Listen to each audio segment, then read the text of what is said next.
everyone! Hello. This is the fifth, I want to say, Yes. part of our reading recap for 2022. That's right. These are all the books we read in May-ish. Mayabouts. That was clever, that was clever. Here we go. Anyway, I'm going to start things off this time for reasons that will become clear at the end of this video. I'm Foreshadowing. going to kick things off by talking about Once Upon a K-Prom, which is by Kat Cho.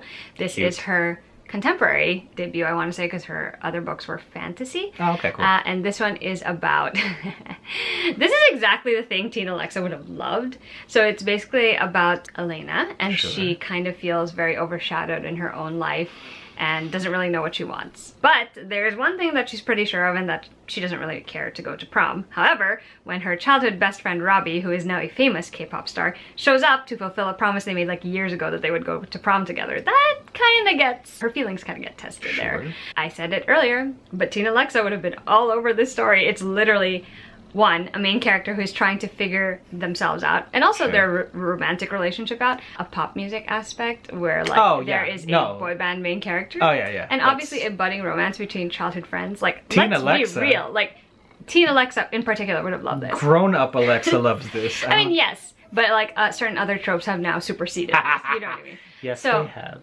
I like angry characters now, it's a thing. Anyway, this entire story was really charming, it was fun, and I love that it gave me all of those like fan fiction vibes. But at the same time, it also reflected a big chunk of who I was, or how I felt when I was a teenager who was Elena's age. So I had a lot of fun reading this, and I'm glad I was able to pick it up.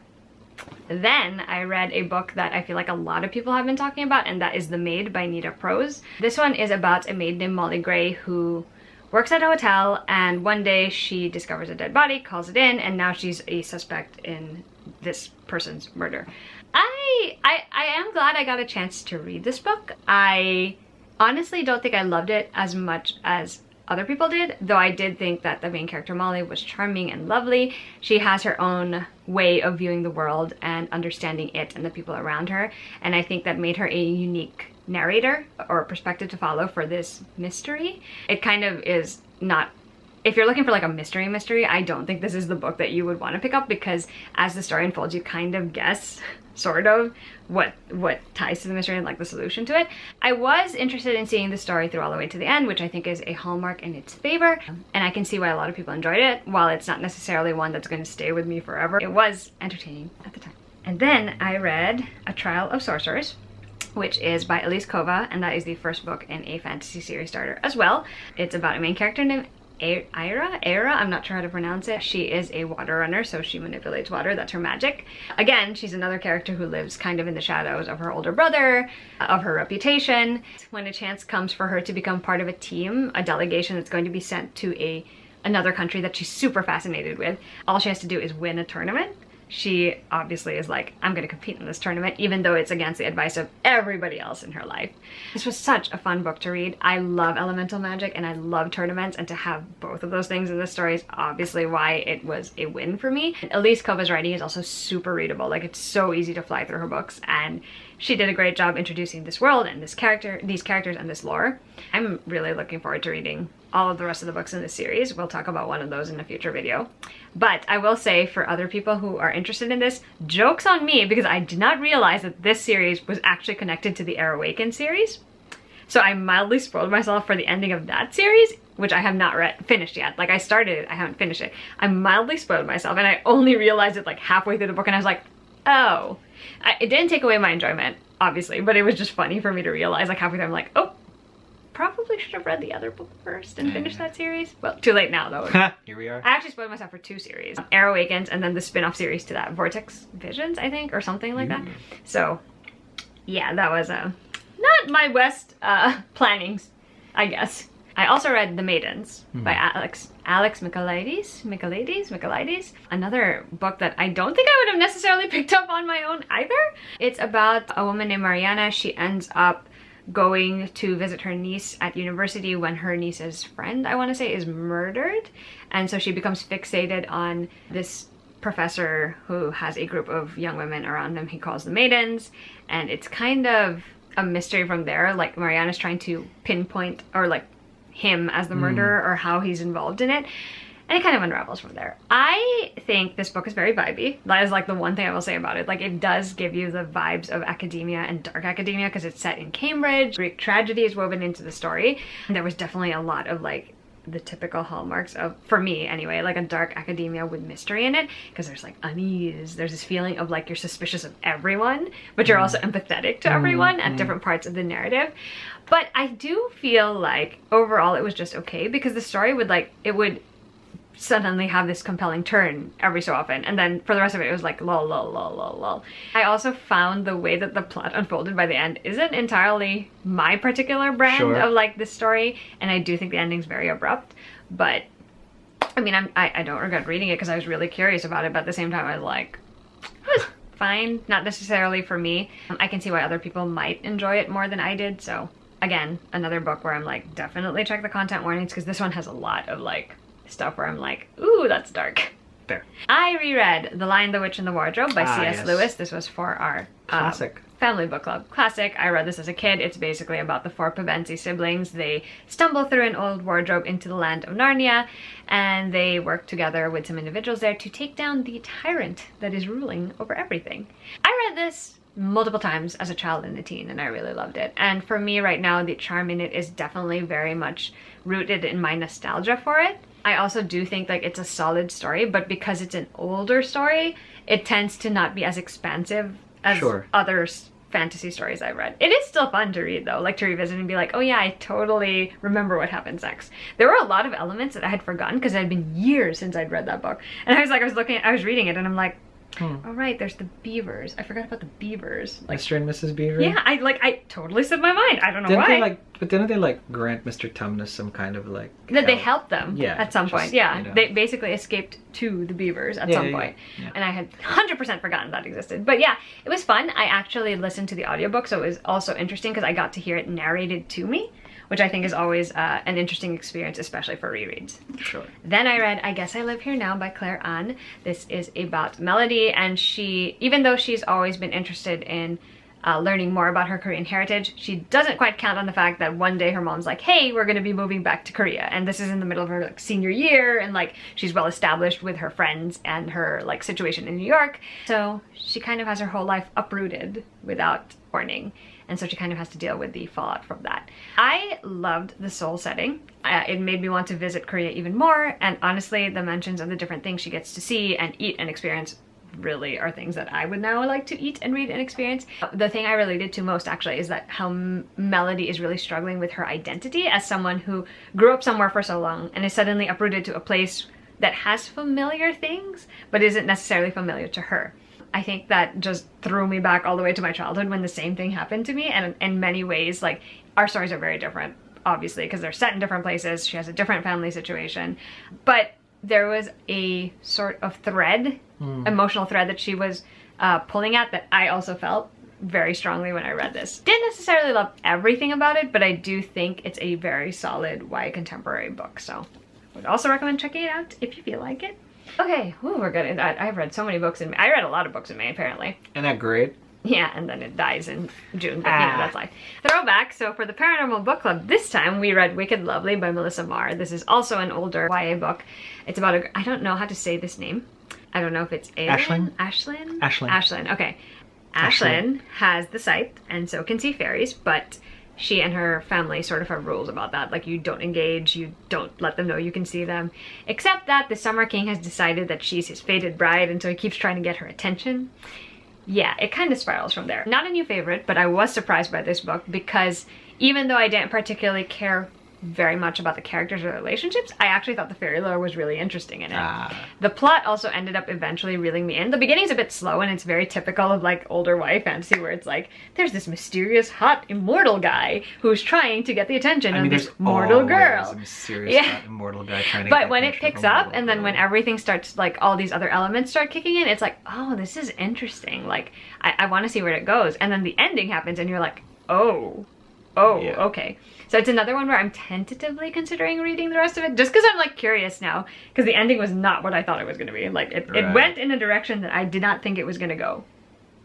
And then that's sort of what we're dealing with now. The next book that I'm going to talk about is The Inheritance Games, which is by Jennifer Lynn Barnes. This is the first book in the Inheritance Games series. This is something that I almost wish would happen to me in real life, but I also wouldn't want all of the drama that comes with it, so maybe not. So main character Avery she lives with her sister, half-sister I want to say, and she sort of has a plan for having a better future, which is graduating from school, getting a scholarship, getting out of her hometown. Her life changes completely when a billionaire dies and leaves his entire inheritance to her. Wow.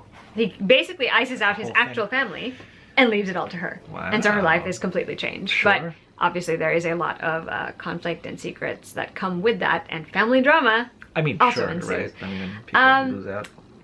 I think it's a lot of fun to read because, again, this situation is like a lot of us would ideally love it if someone would leave us a ton of money like that, where we could decide things for our future instead of having to work out of necessity. I mean, like, honestly, who doesn't daydream about that every so often? There is a healthy dose of teen and family drama in this one, and that means that the tale takes some dramatic turns, but I was pretty much just swept up in it and curious to see where it was going to go. Another factor in the story that I really liked is that the Hawthorne family itself has 3 brothers in it. Ah, yeah. And we all know I'm a sucker for families with brothers in it, Yeah. so we all knew at some point that was going to come out and, you know, be the thing that drew me to the story, so unsurprising that it did. Then we have to talk about a reread. This is Jade City by Fonda Lee.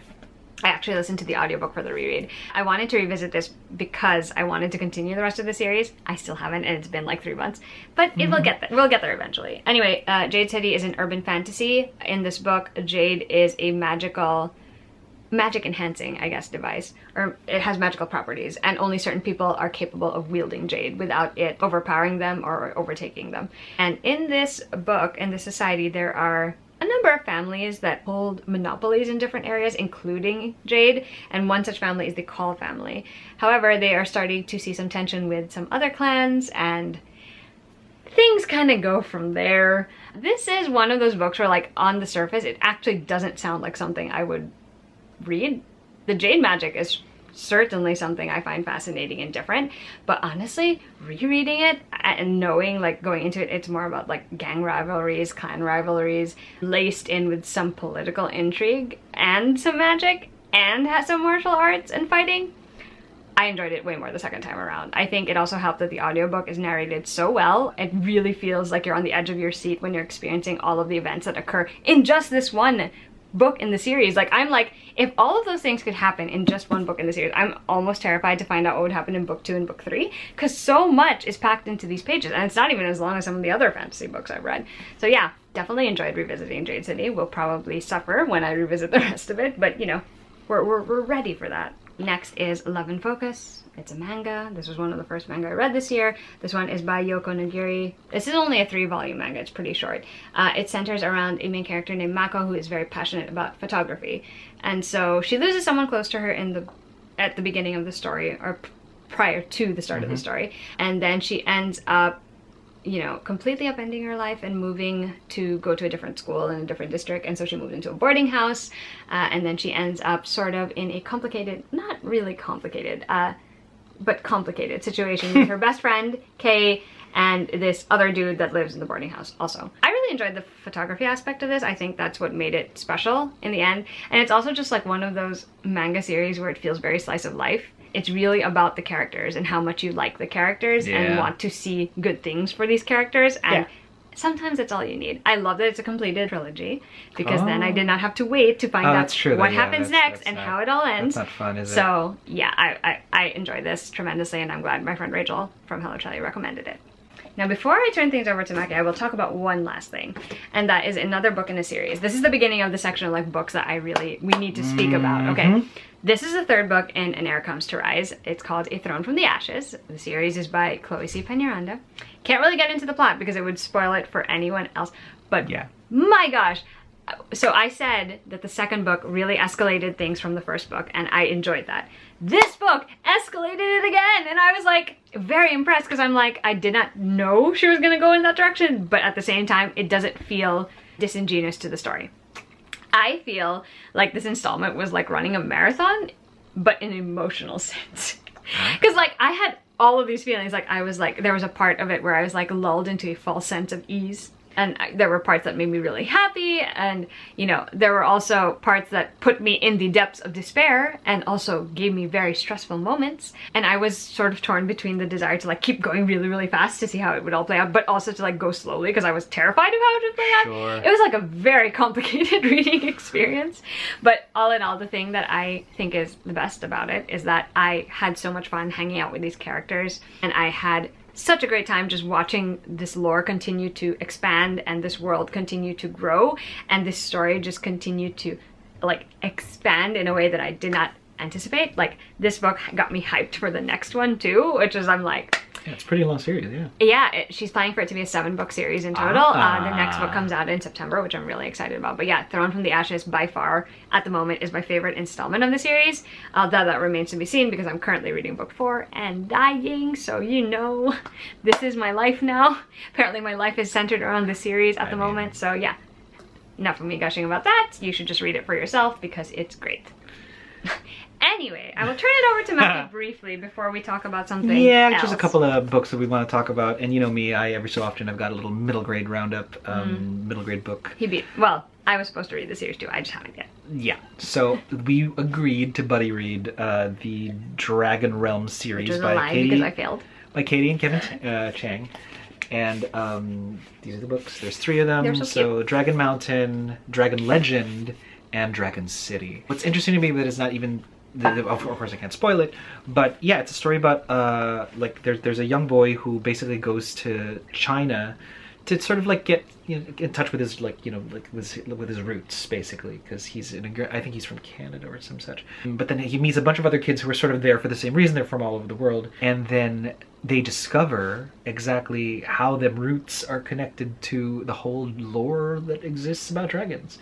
And what's, to me, something for Alexa and anybody else reading the series can look forward to is that Katie and Kevin take this to places where I'm just like, wow, you went there. Super bold choices. I thought it played out pretty well. I'm excited to read it. There's one more book, I think. Yeah, there's another one sort of like right after this. I want to say. Well, that's the whole like series, but no, there's definitely a book. Yeah, there's definitely like a couple actually. Oh, I think. Yeah. I tried to like order them, but I couldn't.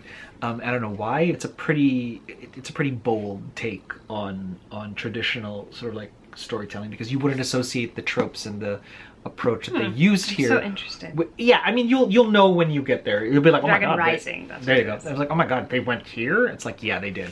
So there's that. But speaking of things that were 100% in pocket, but at the same time incredibly done well. Last month we talked about our sort of little magical girl, sort of like my little witch is trying to figure out like her place in the world. Behold, Eva Evergreen. I love Eva Evergreen so much. And I get it, right? Because I basically married an Eva. But she... That is a very high compliment. I'm gonna tell Julie you said that. No, because it's true. Because the thing about Eva is she's a semi-magical witch, which makes me cry already, because as somebody who's sort of, with the exception of that one coding class that I took in college, that grew up pretty much doing okay at most things, Eva is not that great at being a witch. I was about to say math, but that's just my thing. About being a witch, her magic isn't... Or it doesn't come as easy to her. Yeah, it doesn't come as easy, so she has to work hard. And as somebody who's worked very hard for some of the stuff that I am kind of good at now, I get it. It's not like the easiest thing. You have to find sort of your like, own way to do things versus like the conventional way, is what that is. Right, and so easy to fall in love with this story, easy to fall in love with Eva. This character. A couple of crack ships about, but that's just me and Alexa being shipper trash extraordinaire. She has a ship that is not my ship. I have... I'm just gonna keep quiet. It's just who we are. But it's a lovely story. You like magical girl coming of age stories that are set in a fantasy sort of like beautiful realm, very picturesque, idyllic, sprawling type deal. Please pick this up like now. Now is the time to read this. Until like, now, I would still say it's one of like my It's one of the best. Ever. Yeah, it like this deserves to be on its own shelf. Like if there were, this would be if they released like 85 different. I would 100% buy all of them. Not even a question of whether we should do that or not. Because we do that all the time. Speaking of things we're collecting. Okay, we're about to get to the exciting part of this Let's talk video. about this. Let's talk about this. We're gonna start with the two things, the two series that we're gonna talk about now are series we've both read and loved this year. One of them already has an anime adaptation, which is great also. And the other one, yeah, let's start with the one that's actually watchable let's now. start with the one that's watchable, and that is Spy Family, which is by Tatsuya Endo. Okay. How did we even stumble on this? Didn't you like hear about it and you were like, we gotta do I this? just randomly one time, I saw a trailer on YouTube and I was like, this sounds interesting. And then I clicked it and I watched the trailer and I was like, oh, I'm gonna love this. Had no idea what to expect. So Spy Family is about this master spy named Twilight. He's this guy on the cover. He is given this long-term mission to go undercover because he needs to prevent civil war. Prevent civil war. Well, not even civil war. Well, not even civil war. He war. needs to sort of get into contact with an individual who has a big say in whether or not a war is going to happen. But in order to do this, he has to go the route of making a fake family, putting a fake family together, a wife and a child, because the child will have to attend the same school as his target's son. Okay, so how to even explain how much I love Spy Family? So, I don't know. No, here. So you know how we love found families? This is literally go find a family. Like, that's the plot. Like, the entire plot of this whole thing is to find the right individuals to create a believable enough family as cover to prevent like war from erupting. We haven't even gotten to the best part. So he's a master spy, right? He's a master of disguises, a master of any sort of spycraft. The person he finds to be his daughter is a psychic, so she actually can read other people's thoughts. Doesn't tell anyone this, of course, so he has no idea, but she can read his thoughts. And she loves spies, so of course she's excited to be part of a mission and to have her dad be a spy. Which, of course, but her dad doesn't tell her. He's totally playing it like she has no idea that he's a spy. While the whole time she's like, I know every plan, I know where all your weapons are, it's amazing. Then he also procures a wife who, for all intents and purposes, looks like an ordinary civil servant, right? Except that she's actually an assassin. And again, the daughter, Anya, knows this because she's a psychic. But she, the wife, has to hide it.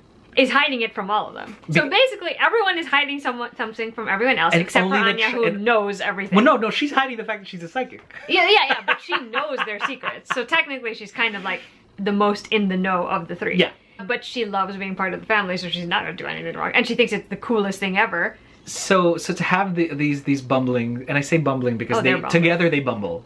Apart, with the exception, Lloyd, and doing the things they're good at, they're great. They're great. So Anya's a pretty adept mind reader. Yor is an amazing assassin, and Lloyd is Twilight is the best spy in the whole world. Put them together though as a family, and they're trying to explore their day. You know, I think that's one of the best things about the series. You get all of the hallmarks of spy stuff, which is like spy and assassin stuff, actually, I should say. And you get like the actual them doing those things in those fields and seeing it, like there's action and there's secrets and there's weaponry and there's fights and it's cool and it's great. But then you also get this really charming side to it where it's like three people who don't know how to relationship trying to relationship. It's like, it's the greatest thing I have ever seen in my life, because like you're rooting for them so hard. And you know how hard their lives have been. You know how alone they all are. So together, in an attempt to make a facade of family, they actually find family. It's we're crying like feelings, right now, as it feelings. says. So, and not to mention other hallmarks that make the series so great. There's so much humor in it. Oh boy. Like, I honestly cannot tell you. Okay, first of all, the secondary cast contributes to this humor. There is the sort of associate that Lloyd has, who tends to end up being Anya's babysitter, right? Sure, yep. There's, of course, the target's son, Damien, who also ends up being a point of contention for our dear Anya. Then you have Yor's brother. And then you have Twilight's other associate who apparently has feelings for it. Like, it's a whole thing. The cast grows, and it's not like, it's just beautiful how all of the relationship, like, you would think that with such well-written spy stuff, I say it's well-written because it's seamless, like, it really, their missions, everything, it's really the relationships that sort of matter. So it's this weird amalgam of, like, shoujo and josei and like, I don't even know how to classify it. Because it's all of it is just in one package. They don't scrimp on anything either. So it is a triumph in that sense, to be honest with you. And like, I think it has great action. I think it has great relationships. It has enough of everything, basically. And it's been a while since we've seen anime that has equal proportions of. And I love it so much. Like, I love the manga series. I love the anime. I think the anime does it justice so well. Like, the opening themes Oh and my endings gosh, as so well great. are so like, good. I never so. tabbed manga, and I apparently tabbed this one. Let's see what I tabbed. It's a tabby kind of manga, I find. Yeah, I know. So you're gonna want. So anybody who's had found family feels you're gonna want. I mean, let's be real. You're gonna need this because it just evokes. I think this is my favorite though. Oh boy, yeah. No, yeah. There's a reason this has become sort of like a phenomenon. The hype is actually real. Yeah. Like, as people who were not hyped up, seeing the hype happening, I'm like, yeah, this is totally. I can see why it's hyped. Clearly have a line. And on that note, we bring this rant fest to a nice. Oh, you think it's gonna close now? I mean, there's only two ways to go. Bold of you to make that. There's only two ways this could go. Bold of you to make that assumption. So, this series, if you have watched our mid-year book freakout tag, we've actually talked about it there. As well. That's not going to stop us from talking about it again. And that is Witch Hat Atelier, which is by Kamome Shirahama. And it's, I think, 9 volumes in now. The 10th is coming in fall, soon about. I want to say. I'll start real quick. First of all, the art is stunning. We haven't seen this kind of art since like the 70s, the 80s, you know, where I don't know, just like this style back then was just sort of different. It was like sprawling. There's a lot of cross like catching and whatever it is that and eventually you see that through it looks kind of old-timey. There's obviously a modern spin to it because the writer, I mean the author, the mangaka is you know, it's in today, like it's happening now. What's it about, Lex? Okay, so this is our main character, Coco, and she just wants to be a witch. She loves magic. She's fascinated by magic, and the thing is, in the world that she lives in, even though magic is a pretty like it's a commonplace thing. It's not something like no one has ever seen before.